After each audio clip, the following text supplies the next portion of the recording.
विश्वविद्यालय के रसायन शास्त्र विभाग में हुआ वाद विवाद प्रतियोगिता एवं भाषण प्रतियोगिता का आयोजन। मिथिला विश्वविद्यालय के स्वर्ण जयंती समारोह के अवसर पर मिथिला विश्वविद्यालय मनोविज्ञान विभाग में 18 जुलाई को आयोजित होने वाले व्यक्तित्व कला प्रतियोगिता में भाग लेने वाले प्रतिभागियों के चयन के लिए शुक्रवार को रसायन शास्त्र विभाग में विभागीय छात्र छात्राओं के बीच व्यक्तित्व प्रतियोगिता का आयोजन किया गया। इस कार्यक्रम में कुल 20 से अधिक प्रतिभागियों ने भाग लिया।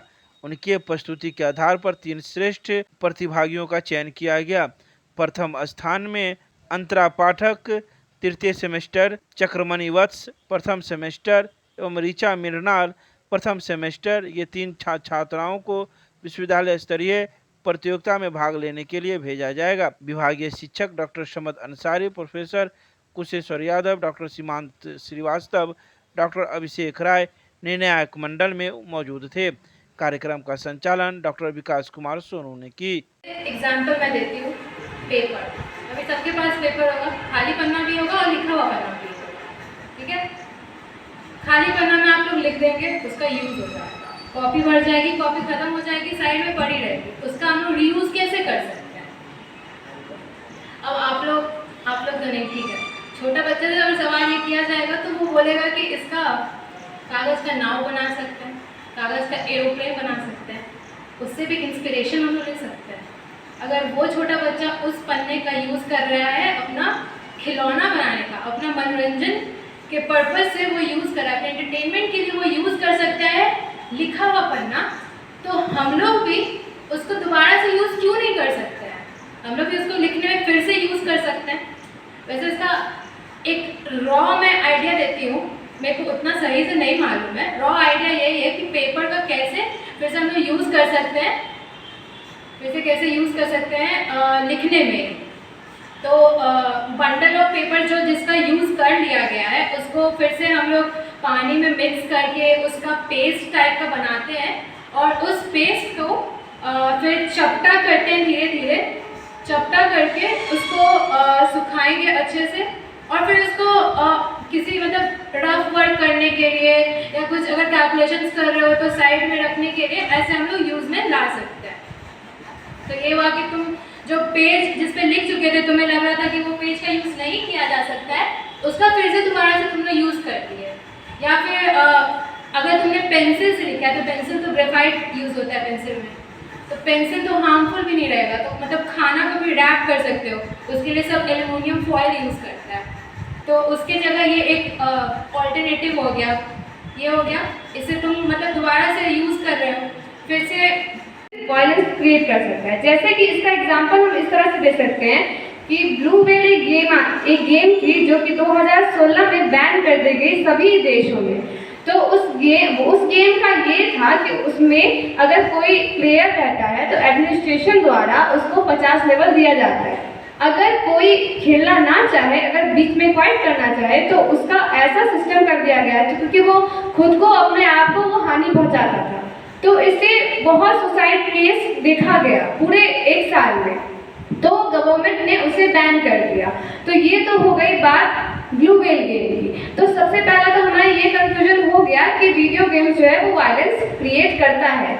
अब हम ये देखना चाह रहे हैं कि इसका इंसानी दिमाग पे क्या असर पड़ता है। तो हमने अभी कुछ दिनों पहले ही एक केस देखा था कि एक 16 साल का लड़का जो कि पबजी खेल रहा था, सबने सुना होगा, वो अपनी माँ को मार दिया इसलिए क्योंकि उन्होंने उस पर चिल्लाया कि तुम गेम मत खेलो।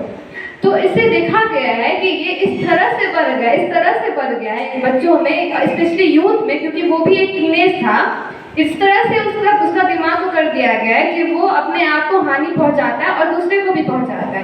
तो यही ओवरऑल ये कंक्लूजन हमको निकलता है कि यस, जो वीडियो गेम्स है वो प्रमोट करते हैं वायलेंस आजकल की डेट में। पहले तो नहीं, पर आजकल की डेट में प्रेजेंट की बात करूँ तो हाँ करते हैं। तो यही मेरा कंक्लूजन है। थैंक्स। योग, जैसा कि योग को जानते हैं कि ये हमारे स्वास्थ्य को सुदृढ़ बनाता है। तो योग हमारे शारीरिक स्वास्थ्य के साथ साथ मानसिक स्वास्थ्य, चेतना विकास, बुद्धि सक्षमता और पर्याप्त ऊर्जा पूरे शरीर में संचालित करता है। ऐसा माना कहा जाता है और ऐसा सत्य भी है कि जिसने योग को जीवन में अपनाया वो निरोगी हुआ है। और इसका प्रमाण हमारे वैदिक संतों से, ऋषि मुनियों से स्पष्ट दिखता है, जो कि बर्फीले पहाड़ों में, तेज बारिशों में एक समाधि लिए होते हैं, जो कि योग मुद्रा ही है। योग मुद्रा और योग क्रिया दोनों योग के परस्पर अंग हैं। योग क्रिया और योग मुद्रा। योग क्रिया में भी काफ़ी प्रकार होते हैं। योग में हर चेतना के लिए मनुष्य के अंदर जो 10 इंद्रियां होती है, तो इंद्रियों के चेतना को विकसित करने के लिए भी अलग योग क्रिया होती है और हर एक योग क्रिया की अलग अलग योग मुद्राएं होती हैं। योग का महत्व वैदिक काल से चला आ रहा है, किंतु आजकल के समय में योग का महत्व काफ़ी कम गया है। एक्चुअली ललित नारायण मिथिला विश्वविद्यालय की स्थापना का 50वां वर्ष है। इसे हम लोग स्वर्ण जयंती वर्ष के रूप में मना रहे हैं।